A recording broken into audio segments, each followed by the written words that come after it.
Hikayatun kana fi bani Israila rajulun abidun zu'iyalin wa asabathul muja'atu wa sara mustiran faba'asa imra'atuhu li talaba syai'an li ayaliha faja'at ila baitin rajulin tajirin wa talabat minhu ma tuqawitu bihi iyalaha.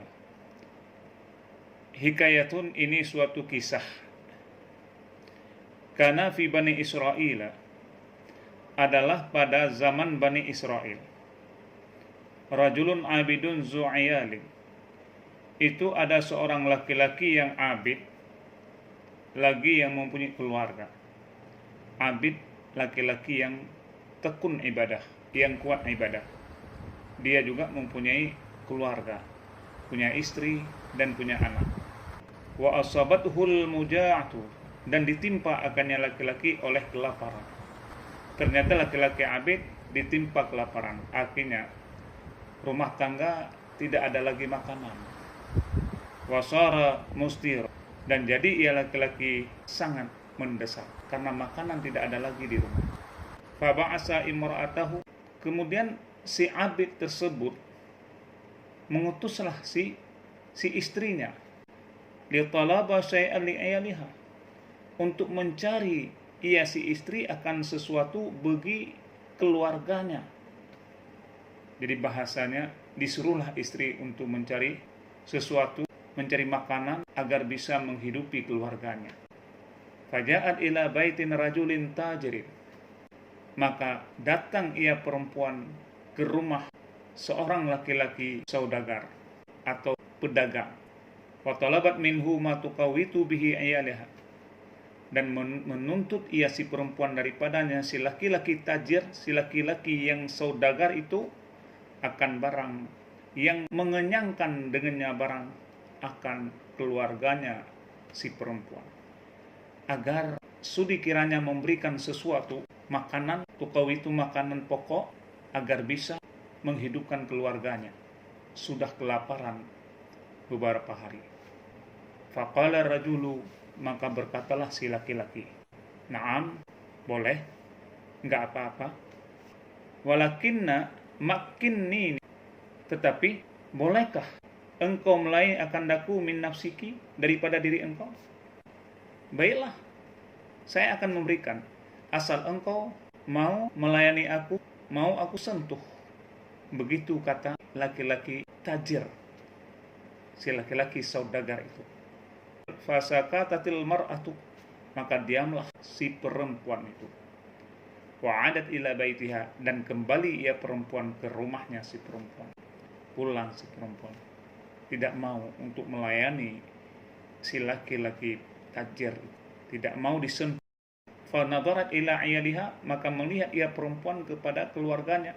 Ketika dia kembali ke rumahnya, melihatlah anak-anaknya. Yasihuna, menjerit mereka itu anak-anak, berteriak mereka itu anak-anak. Wa yaqulu, dan berkata mereka anak-anak, "Ya ummi, wahai ibuku, nahnu namutu minal ju'i, a'tini ma na'kuluhu." Wahai ibuku, kami hampir mati. Nahnu namutu, ya ummi, wahai ibuku, nahnu namutu, kami selagi mati, minal ju'i, daripada kelaparan. Wahai ibu kami ini akan mati dengan sebab kelaparan. Gak ada makanan yang kami makan. Menjerit anak-anak itu. A'tina, berikan olehmu akan kami, ma na'kuluhu, akan barang yang kami makan akannya barang. Ibu, mana makanannya? Berikan kepada kami, agar kami bisa memakannya, agar kami bisa hidup. Kalau enggak, ibu akan mati. Begitu kata anak-anaknya ketika perempuan itu pulang. Maka ketika itu, fazahabat ila rajulin, maka berangkat ia perempuan kepada laki-laki tadi. Pergi kembali, balik kembali. Wa kalimatsu fi amrin ayaliha, dan mencerita ia si perempuan akannya si laki-laki pada keadaan keluarganya si perempuan. Lantas dia balik kepada laki-laki tadi, laki-laki saudagar tadi. dan menceritakan perihal keluarganya kepada laki-laki itu. Faqala laha, maka berkata ia si laki-laki baginya perempuan, atakunu hajati maqdiyatan, apakah ada hajatku itu yang ditunaikan? Apakah sekarang aku bisa melampiaskan hasratku kepadamu? Faqalat, maka menjawab ia si perempuan berkata, ya na'am, baiklah, boleh. Falamma khala biha, maka manakala sunyi ia laki-laki dengan yang perempuan.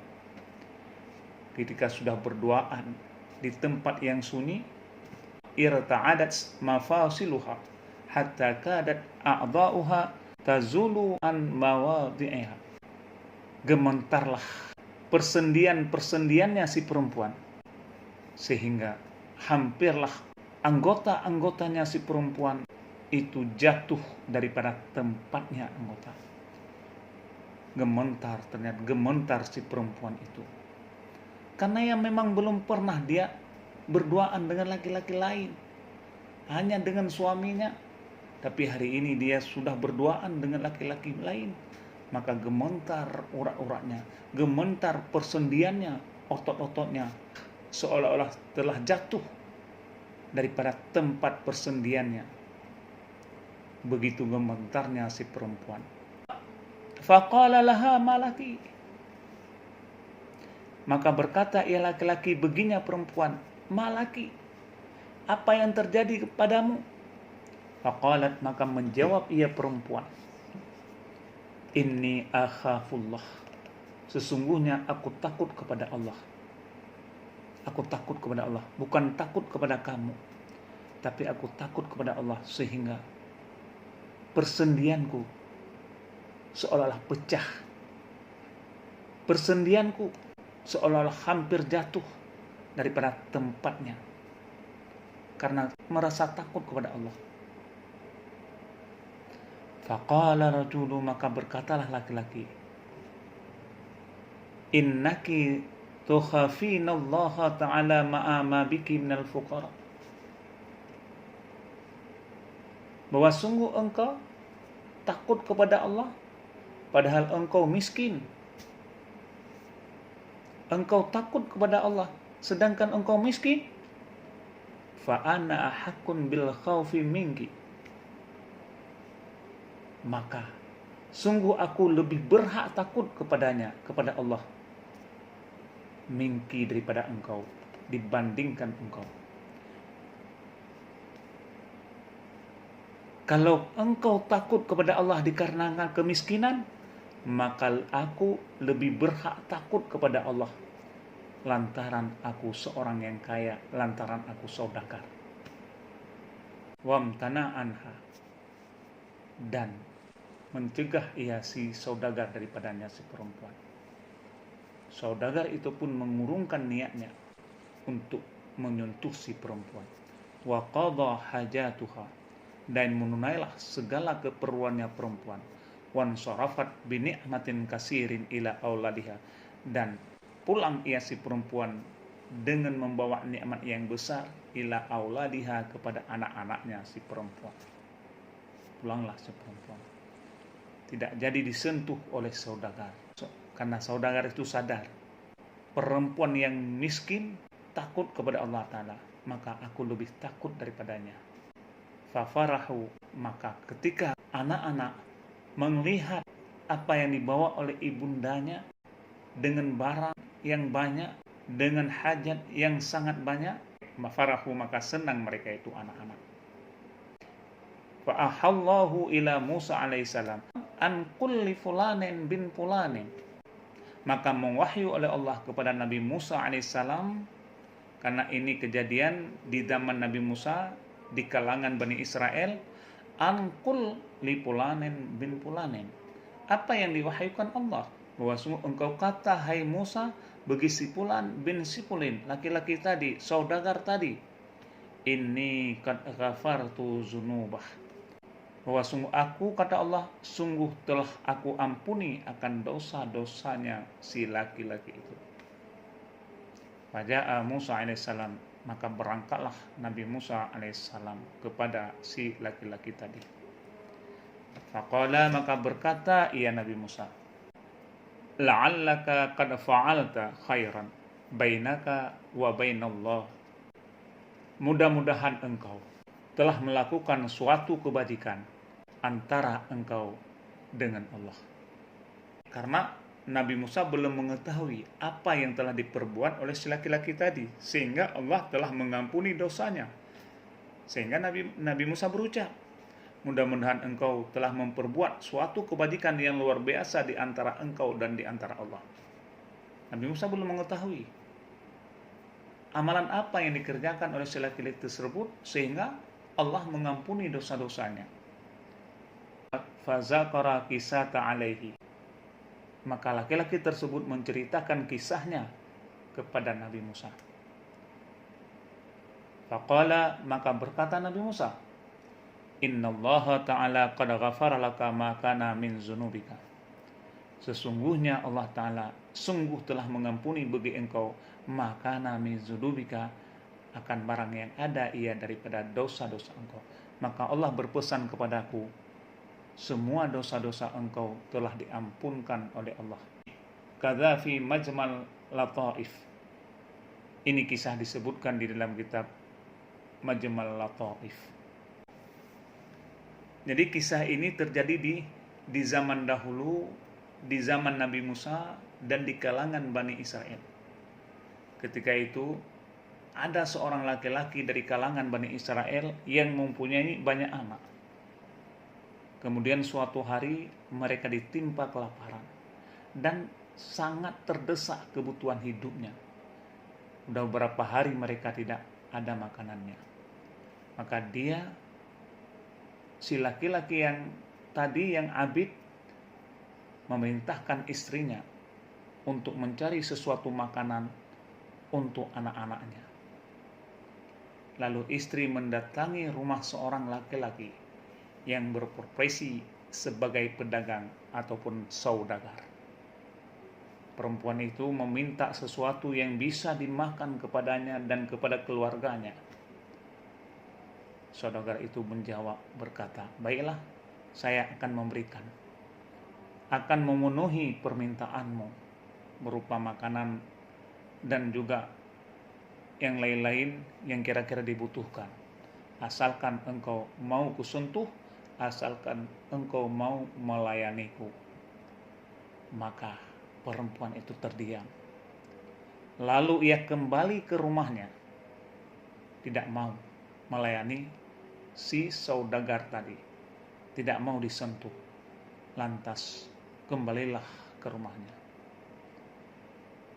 Ketika dia kembali ke rumahnya, melihat anak-anaknya berteriak dan berkata, wahai ibuku, kami hampir mati kelaparan ini ya ibu. Berilah makanan kepada kami. Berilah kami sesuatu yang bisa kami makan.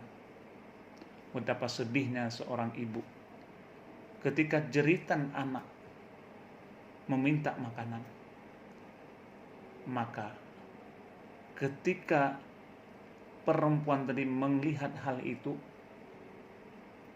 berangkatlah kembali ke rumah saudagar tadi dan menceritakan keadaan anak-anaknya, keadaan keluarganya, dan memang sangat butuh makanan untuk dimakan. Apa kata saudagar itu? Dia berkata, apakah sekarang aku bisa melampiaskan hasratku kepadamu? Bagaimana? Bisakah kamu melayaniku? Perempuan itu menjawab, oke, baiklah, saya akan melayanimu, asal kamu memberikan makanan kepada saya dan kepada anak saya. Ketika laki-laki saudagar itu berduaan dengan perempuan itu, maka persendian perempuan itu tiba-tiba gemetar.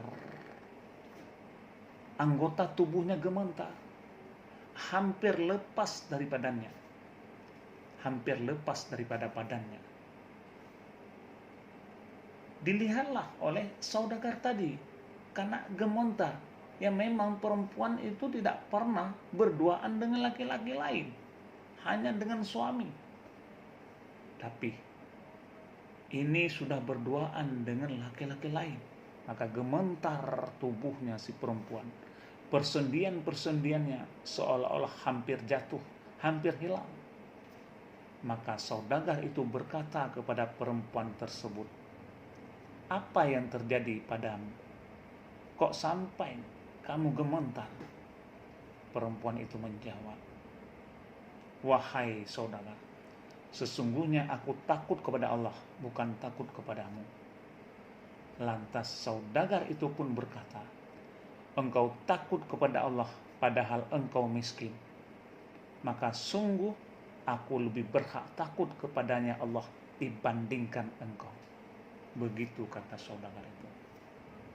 Lebih berhak aku takut kepada Allah karena aku kaya daripada kamu, wahai perempuan. Saudagar itu pun mengurungkan niatnya, tidak lagi menyentuh perempuan itu.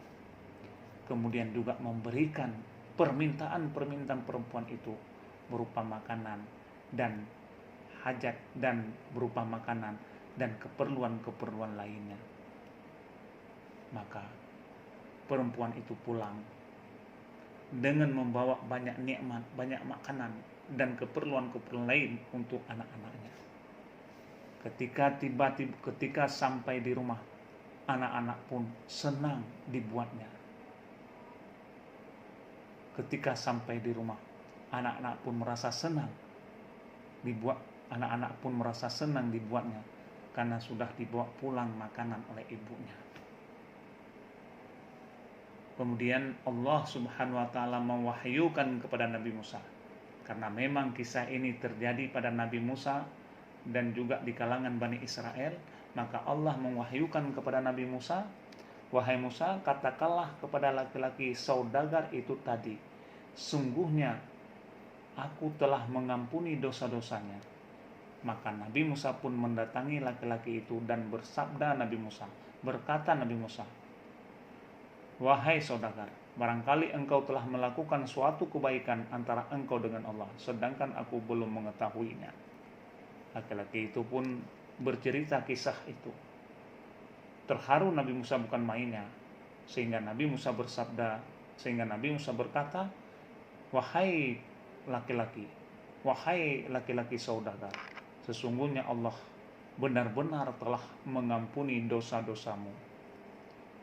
Allah telah mengampuni dosa-dosamu."